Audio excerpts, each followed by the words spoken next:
E aí pessoal, tudo bem? A gente vai iniciar agora uma série de vídeos sobre o assunto de eletrólise, né, que pertence à parte aí de eletroquímica e corrosão.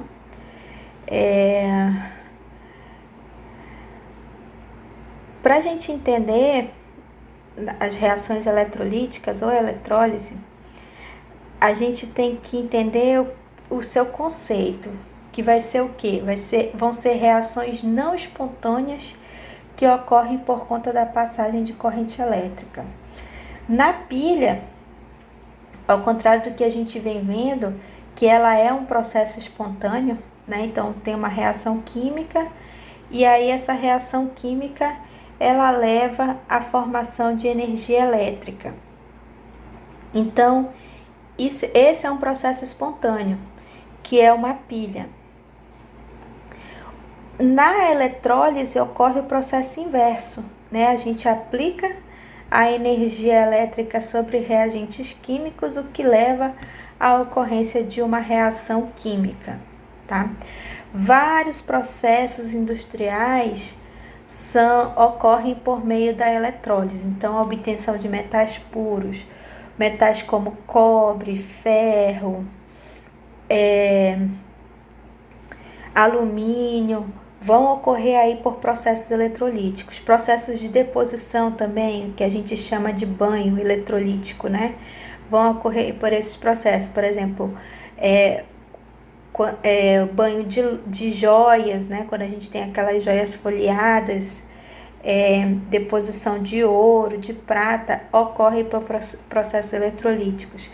Na indústria, o processo de galvanização, o processo de niquelação, toda vez que a gente tem deposição desse metal, né, para melhorar aí o aspecto da peça, é o processo eletrolítico que é utilizado. A eletrólise ela é classificada em dois tipos, que é a eletrólise ígnea e a eletrólise aquosa. Na eletrólise ígnea, o que acontece? A gente vai ter a substância fundida, tá? Ou seja, ela passa do estado sólido para o estado líquido, né? E isso acontece numa cuba eletrolítica. Então, aqui no desenho, é isso que a gente tem. A gente tem uma cuba eletrolítica, onde eu tenho aqui 2 eletrodos, tá? Esses eletrodos, vai ter uma fonte. Essa fonte, ela tá aplicando sobre cada eletrodo. Ao ser aplicada sobre cada eletrodo, ela gera aqui um polo positivo e um polo negativo. E aí, a gente vai ver aqui o que acontece nesse caso. Então, digamos aqui que eu vou ter o NaCl.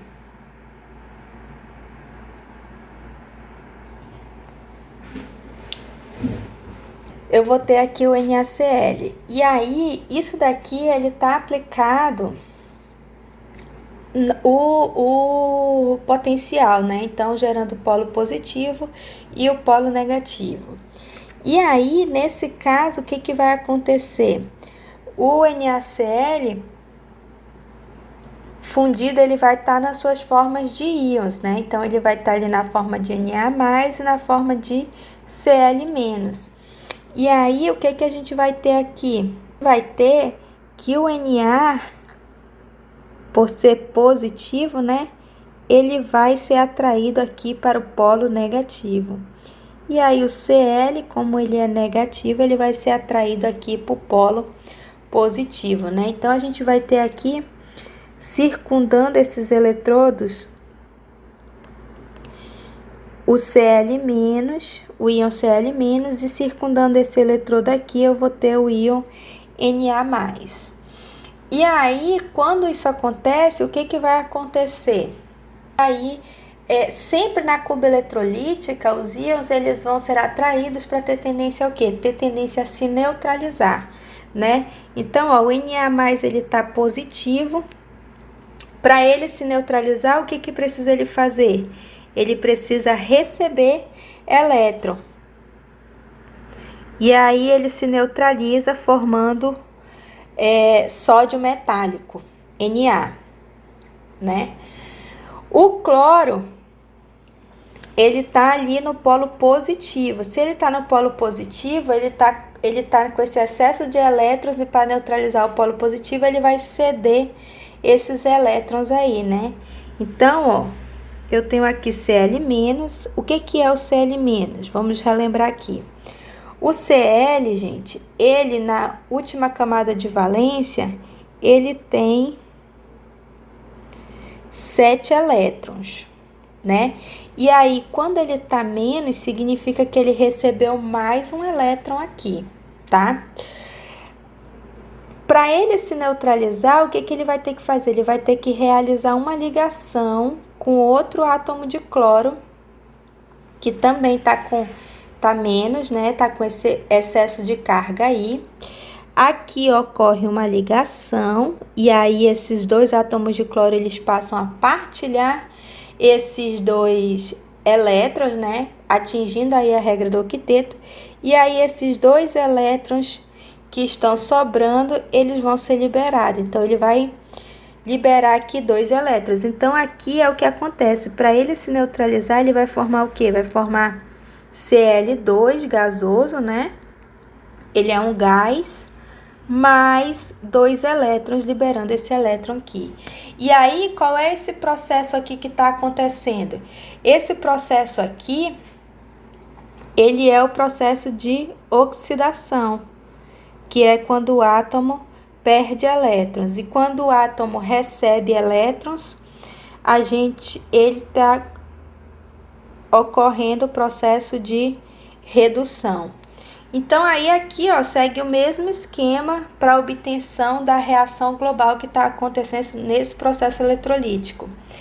Lembrando que a troca o número de elétrons que são trocados, eles têm que ser igual. Então, aqui, o que eu vou fazer? Eu vou multiplicar por 2. Multiplicando por 2, aqui eu vou ter 2 Na, 2 elétrons, 2. E aí, eu tenho o quê? 2 elétrons com 2 elétrons eu cancelo. E aí, a reação global dessa eletrólise, eu vou ter o quê? 2 Na+. Aqui tem que fazer o balanceamento também, né? Porque se eu tenho 2 cloros aqui, aqui eu tenho que ter 2 cloros também, né? Obedecendo a lei da conservação de massa. Então, 2 Na mais 2 Cl-, formando o quê? Cl2, formando 2 Na mais Cl2 gasoso. Então, esse é o processo que ele vai acontecer,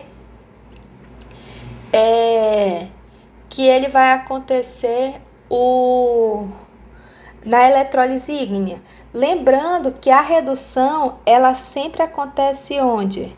Ela acontece no cátodo. Então, o meu Na aqui vai ser o meu cátodo, né? E a oxidação, ela sempre acontece onde? No anodo. Mas aí, vejam que agora, em relação à carga, é o inverso, ó, porque o meu cátodo, ele vai ser quem? O meu cátodo, ele vai ser o meu polo negativo, ó, porque a redução, se eu verificar aqui, ela está ocorrendo no meu polo negativo. E a oxidação, ela vai ocorrer no polo positivo, ó, que ela está ocorrendo aqui.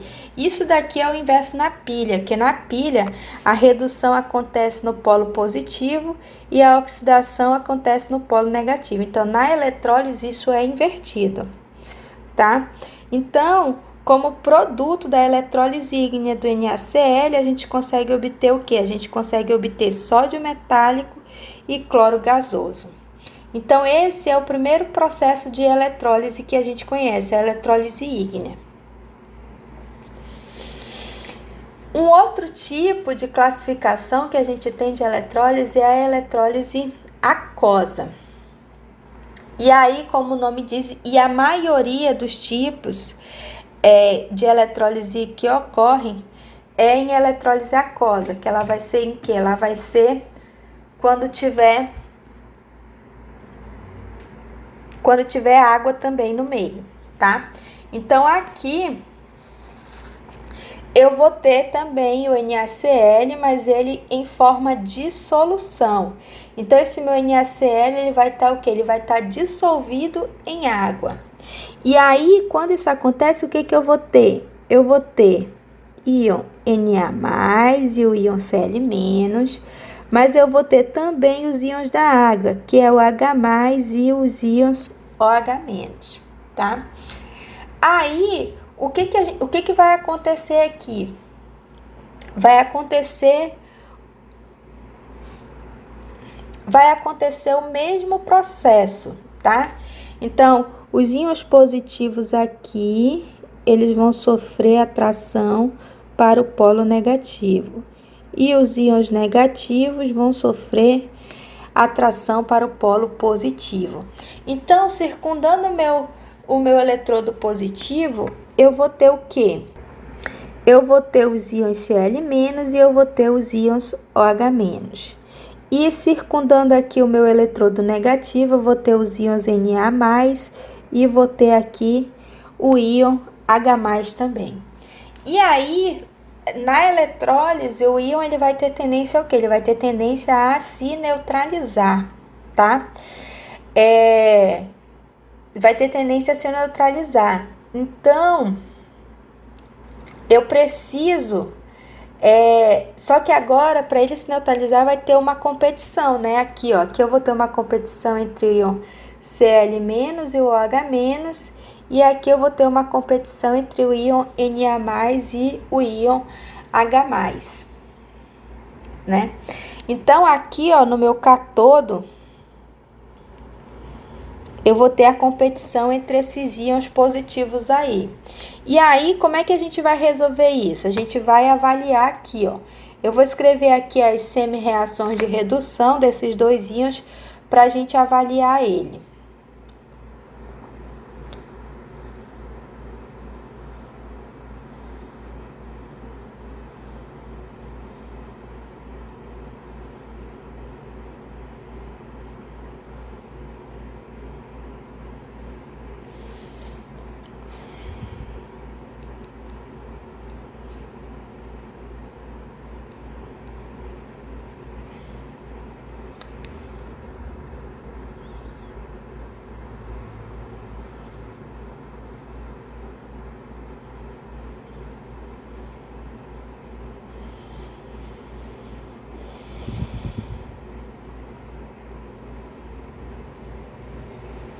Lembrando que esses potenciais padrão de redução a gente consegue lá na tabela de potencial padrão de redução, tá?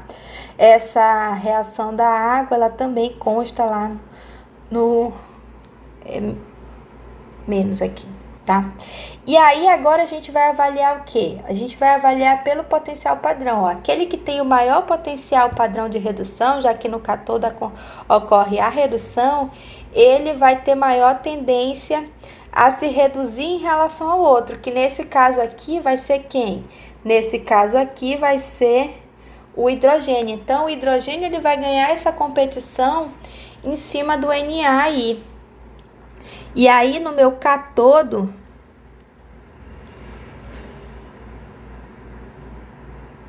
qual é a reação que vai acontecer? É a reação de neutralização do hidrogênio.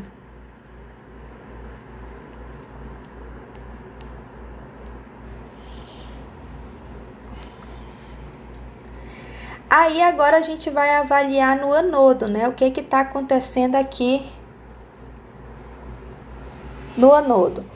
Já em relação à competição cloro-hidróxido, se a gente for fazer essa análise, aqui no ánodo, o que que a gente vai ter? A gente vai ter o cloro se neutralizando. E aí, como a gente viu lá na eletrólise ígnea, né? O cloro se oxidando, ele vai precisar o quê? Ele vai precisar perder esses dois elétrons. E como que ele perde? Formando cloro 2, né? Fazendo ligação covalente aí entre esses dois átomos de cloro. Então, liberando realizando o balanceamento aqui. Então, aí, a gente vai ter o quê? Cancela aqui, né, esses 2 elétrons. E aí, pela eletrólise aquosa do cloreto de sódio, a gente vai obter o quê? A gente vai obter 2H mais 2Cl-, formando H2 mais Cl2 mais 2OH-. E aí, lembra que aqui também sobrou quem? Sobrou o Na, né? Que o Na,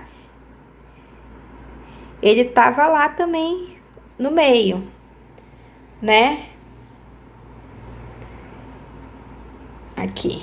Ele tava lá também no meio, ele não reagiu, mas ele tava lá também. E aí, aqui, ó, a gente tem a formação de quê? A gente tem formação de NaOH, que é o hidróxido de sódio.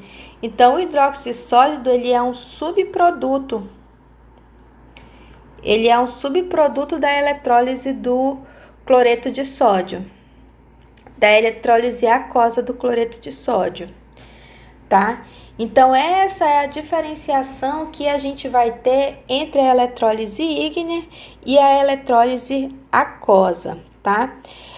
Vejam, até aqui, ó, a gente tem cloreto de sódio também, mas os produtos formados são diferentes, ó. Na eletrólise ígnea, eu tenho aqui formação de sódio metálico e cloro gasoso. Na eletrólise aquosa, eu vou ter a formação de gás hidrogênio, gás cloro e como subproduto eu vou ter a formação de hidróxido de sódio. Então, por isso que é importante a gente conseguir diferenciar a eletrólise ígnea da eletrólise aquosa, porque elas vão levar a produtos diferentes também, dependendo aí da tendência de redução e oxidação dos reagentes que estão no meio. E aí, entendendo os conceitos de eletrólise, a gente parte para os aspectos quantitativos. E aí, o que possibilita para a gente esses aspectos quantitativos da eletrólise? São as leis de Faraday. Que aí, para a gente, tem 2 leis principais, ó. A massa de uma substância produzida no eletrodo é proporcional à carga que circula na célula eletrolítica. A massa molar de uma substância produzida no eletrodo é proporcional à sua massa molar. Que aí aqui a gente lembra também lá dos conceitos de proporção estequiométrica, que a gente vai conseguir relembrar agora. Por exemplo, a carga elétrica, representada por Q aqui, ó, ela é proporcional ao tempo de eletrólise. Então, quando a gente fornece uma corrente, né, para os eletrodos, a carga gerada vai ser proporcional ao tempo da corrente que a gente está proporcionando para aqueles eletrodos. E aí a gente tem o quê? Que a constante de proporcionalidade entre a carga e o tempo é a corrente elétrica, que aí nos leva a essa segunda equação, ó, Q é igual a I, que é a corrente elétrica, vezes o tempo. Então, a carga ela vai ser proporcional à corrente elétrica produzida num determinado tempo. A carga elétrica que circula na célula eletroquímica ela é diretamente proporcional à quantidade de matéria,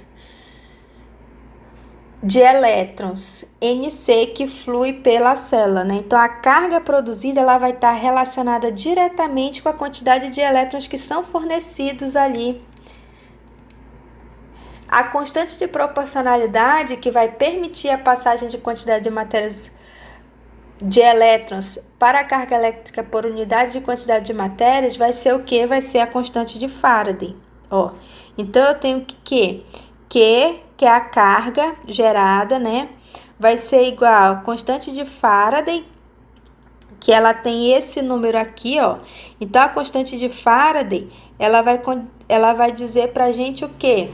ela vai dizer para a gente a carga gerada por cada mol de elétron, tá? Então, ele tem esse valor aqui, ó, 96.485,3533 coulomb por mol. E aí, relembrando, né, eu sei que 1 ampere, ele vai equivaler a 1 coulomb por mol, tá? Então, essas leis, elas vão auxiliar para eu conseguir prever, por exemplo, eu conseguir prever qual é a massa que eu vou produzir de determinado metal em determinado processo eletrolítico, tá? Quanto de corrente eu preciso fornecer para obter determinada massa de um metal no processo eletrolítico. Então, as leis de Faraday ela vai ser super importante para a gente por conta disso. E aí, só lembrando, né, que a unidade de corrente, ela vai ser o quê? Coulomb por segundo. E essa unidade no SI, ela corresponde a ampere.